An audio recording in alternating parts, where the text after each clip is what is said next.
Assalamu alaikum, dear students. I hope you all are fine. This is today's computer class and our topic is storage devices. Dear students, in our last chapter we read about some input devices, processing device and output devices, and now we in this chapter in this class we will study about storage devices.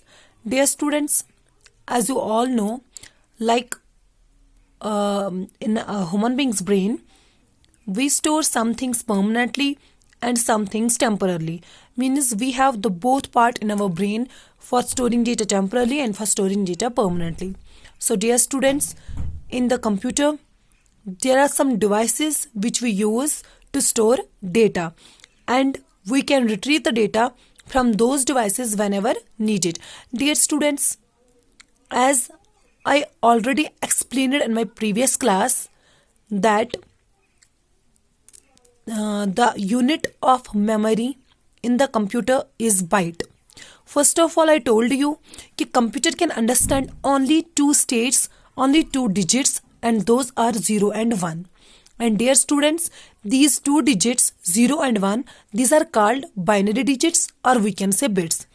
So when the scientists started to store information into the computer, so they stored the one digit in a bit, but bit was so small that was like a dot, which was not sufficient to store a single digit. So dear students, they joined 4 bits. Okay, they joined 4 bits, that is equal to 1 nibble.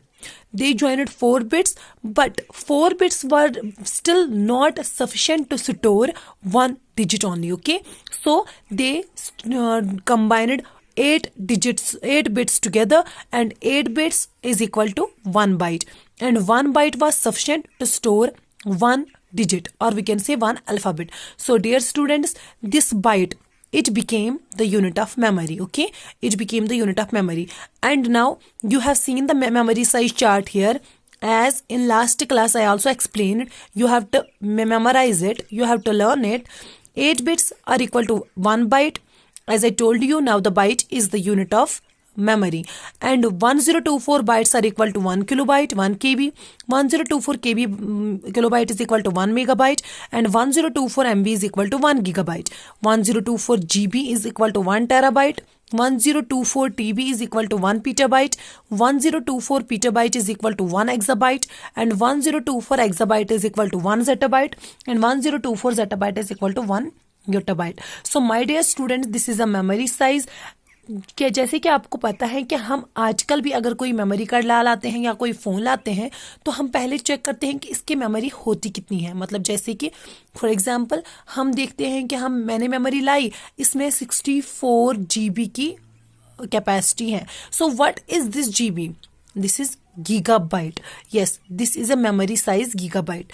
हम क्या करते हैं, कोई video upload करते हैं, फिर क्या देखते हैं कि ये कितनी MBs की है.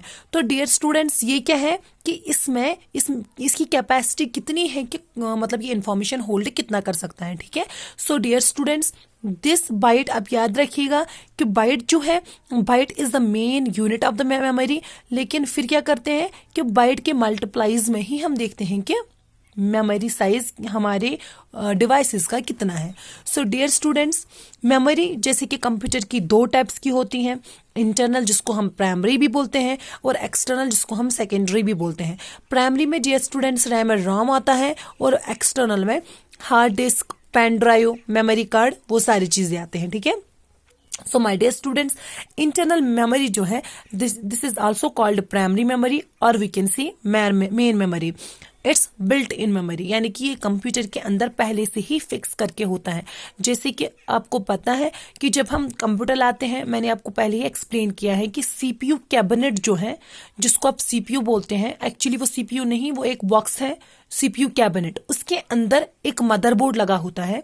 मदरबोर्ड पे एक तो इनबिल्ट यानी कि पहले से ही मेमोरी भी लगाई गई होती है, रैम और रोम, और उसी के साथ CPU चिप भी लगाई होती है. ठीक है, जिसको प्रोसेसर बोलते हैं.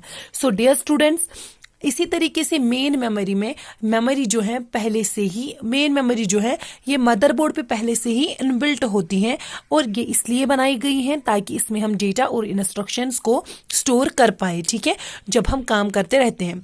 तो जो डेटा स्टोर होता है इंटरनल मेमोरी में वो हम इरेज भी कर सकते हैं। कब? जब कंप्यूटर खुद ब खुद ऑफ होगा। फॉर एग्जाम्पल डियर स्टूडेंट्स, आपने कंप्यूटर खोला और आप अब कुछ कंप्यूटर पे लिख रहे हैं, ठीक है, और जो आप लिख रहे हैं वो तब तक आपके कंप्यूटर की स्क्रीन पे कैसे होल्ड होता है, वो तब तक रैम या रोम ने पकड़ा हुआ होता है, ठीक है, रैम ने पकड़ा हुआ होता है। तो अगर फॉर एग्जाम्पल लाइट चली जाएगी और आपने उस डेटा को अभी तक स्टोर नहीं किया तो वो सारा का सारा डेटा जो है खुद ब खुद इरेज हो जाता है, ठीक है। और याद रखिएगा ये हमेशा मतलब रैम में हम हमेशा डेटा को इजी से एक्सेस कर सकते हैं। कोई भी प्रोग्राम इंटरनल मेमोरी में हो वो आसानी से एक्सेस हो सकता है क्योंकि इसकी स्पीड फास्ट होती है then secondary devices. Okay, so dear students, let we explain about random access memory RAM. It stores the information temporarily and works like a blackboard that can be constantly overwritten with new data. ये हमारे black board की तरह काम करता है जिसको हम बार बार मिटा के नया डेटा जो है उसमें लिख सकते हैं। And the information stored in this memory is lost when U turn off the computer on the power goes. That is why RAM is also called volatile memory. Volatile means temporary basis, okay, यानी कि जो temporary basis पे रहती हैं। RAM is like a calculator where the information exists till the calculator is on, and the moment you turn off the calculator all the data disappears। जी, RAM में data तभी तक रहता है जब तक हमने वो डिवाइस ऑन करके रखा होता है, यानी कि कंप्यूटर ऑन करके रखा होता है। कंप्यूटर ऑफ हो जाता है और रैम में जो मेमोरी में मतलब इंफॉर्मेशन होती है वो खुद ब खुद सारी की सारी इरेज हो जाती हैं। So dear students, the second type of temporary memory is read-only memory. It stores the startup instructions that prepare a computer for use। यानी कि जब हम कंप्यूटर खोलते हैं, रॉम का काम क्या है, इसमें पहले से ही इंस्ट्रक्शंस लिखी गई होती हैं तो उसके हिसाब से ये कंप्यूटर को स्टार्ट होने में मदद करता है, ठीक है। और जो इंस्ट्रक्शंस रॉम में होती हैं वो हम ना तो चेंज कर सकते हैं बल्कि बस हम उसको रीड कर सकते हैं। और इंफॉर्मेशन इसमें तब भी रहती है जब स्विच ऑफ भी होगा, यानी कि ये नॉन वोलेटाइल मेमोरी है, इसमें इंफॉर्मेशन इरेज नहीं होती। ये जब कंप्यूटर बनाई गई होती हैं तो कंप्यूटर खोलने की इंस्ट्रक्शंस, ये सेटअप्स कैसे फॉलो करनी है वो सारे पहले से ही रॉम में फीड करके रखी होती हैं, तो तभी जाके वो कंप्यूटर को खोलने में मदद करता है। So dear students, ROM is like an audio disk that can be played but we can not record anything on it except in special type of discs. Okay, so dear students, external memory. External memory क्या है? It's use to store information for a long period. Data is not lost when the external memory even when the computer is turned off. It's also called the secondary memory, and the external memory is essential because the internal memory of the computer has limited storage capacity। जैसे कि आपको पता है कि computer के अंदर उतनी capacity internal memory में नहीं होती कि हम बहुत सारे डेटा को स्टोर कर पाए। तो कंप्यूटर के अंदर क्या होता है कि कंप्यूटर के अंदर सेकेंडरी डिवाइसेस भी मौजूद होते हैं, जैसे हार्ड डिस्क है जिसमें हम डेटा को लॉन्ग पीरियड ऑफ टाइम के लिए स्टोर कर सकते हैं and not less data, large amount of data. Okay, so dear students, ये याद रखिएगा कि कंप्यूटर में इंफॉर्मेशन रिटेन करने के लिए, इंफॉर्मेशन स्टोर करने के लिए हमें एक्सटर्नल डिवाइसेस की बहुत ज़्यादा ज़रूरत होती है। In our daily life we use many storage devices such as cupboard, bookshelf, refrigerator, school bag, etc.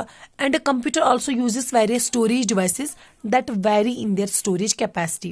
Example, hard disk, pen drive, CD, etc. These are permanent or non-volatile storage devices. याद रखिएगा dear students, ये वो storage devices हैं मतलब जिनमें हम data को long period of time के लिए स्टोर कर सकते हैं। और ये ज़रूरी नहीं है कि हर किसी डिवाइस में जो है डेटा सेम अमाउंट में स्टोर हो सके, यानी कि ये वैरी होते हैं, इनकी स्टोरेज कैपेसिटी जो है वो लिमिटेड होती हैं, वो अलग अलग होती हैं।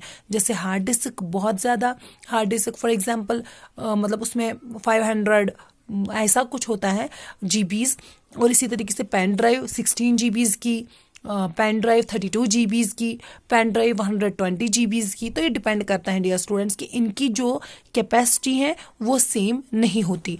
And when we run a program it's copied from the storage device into internal memory and it takes more time to access data from the secondary memory as compare to internal memory.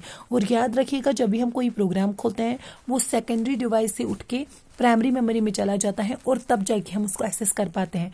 लेकिन secondary device से उठना, primary memory में जाना, इसमें थोड़ा time लगता है। So dear students, it's enough for today. अल्लाह हाफिज़।